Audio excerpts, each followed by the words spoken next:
നമ്മളിപ്പോൾ വളരെ നോർമലായിട്ട് എക്സ്ട്രാ ടെറസ്ട്രിയൽസിൻ്റെ എക്സിസ്റ്റൻസിനെ പറ്റി സംസാരിക്കും. പക്ഷേ ഒരു 14-15 നൂറ്റാണ്ടിൽ ചർച്ചുകളുടെ ഭരണത്തിന് കീഴിലുണ്ടായിരുന്ന യൂറോപ്പിൽ എങ്ങനെയായിരുന്നു എന്നറിയോ? Let me tell you the story of Giordano Bruno. അന്ന് പോപ്പുലറായി ഉണ്ടായിരുന്ന വിശ്വാസം ഭൂമിയാണ് പ്രപഞ്ചത്തിൻ്റെ കേന്ദ്രം എന്നായിരുന്നു. മുകളിൽ സ്വർഗവും താഴെ നരകവും ഭൂമിയിലെ സൃഷ്ടികളും ഇവിടെ നടന്ന അത്ഭുതങ്ങൾക്കുമായിരുന്നു പ്രാധാന്യം. അങ്ങനെ ഇരിക്കുമ്പോഴാണ് കോപ്പർനിക്കസ് ഹീലിയോസെൻട്രിക് തിയറി പ്രപ്പോസ് ചെയ്യുന്നത്. ചെയ്തെന്നേ ഉള്ളൂ, the idea was not accepted and heliocentric മോഡലിനെ സപ്പോർട്ട് ചെയ്ത പുസ്തകങ്ങളൊക്കെ ചർച്ച് ബാൻ ചെയ്തിരുന്നു. ജിയോദാനോ ആണെങ്കിൽ ഈ പുസ്തകങ്ങളൊക്കെ വായിക്കുകയും ചെയ്തു, ഹീലിയോസെൻട്രിക് തിയറിയെ സപ്പോർട്ടും ചെയ്തുകൊണ്ടിരുന്നു. ഹീ സെഡ് ഹീലിയോസെൻട്രിക് തിയറി സത്യമാവാനാണ് സാധ്യത. അങ്ങനെയാണെങ്കിൽ ഭൂമിയെപ്പോലെ സൂര്യനെ ചുറ്റുന്ന മറ്റ് ഗ്രഹങ്ങളിലോ മറ്റ് നക്ഷത്രങ്ങളിൽ ഭൂമിയെപ്പോലെ ചുറ്റുന്ന ഗ്രഹങ്ങളിലോ ജീവനും മനുഷ്യരും ഉണ്ടാവാമെന്ന് പറഞ്ഞു.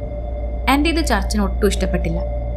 ഇത് അക്സെപ്റ്റ് ചെയ്താൽ ചർച്ച് ആൻസർ ചെയ്യേണ്ടുന്ന കുറേ ചോദ്യങ്ങളുണ്ടാവും. സ്പേസ് ക്രാഫ്റ്റോ UFOയോ ന്യൂട്ടൻ്റെ ഗ്രാവിറ്റി തിയറി പോലും അന്നുണ്ടായിട്ടില്ല. It was beyond their imagination.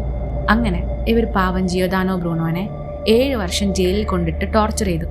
എന്നിട്ട് 1600 ഫെബ്രുവരി 17 റോമിൽ വെച്ച് ചുട്ടുകൊന്നു.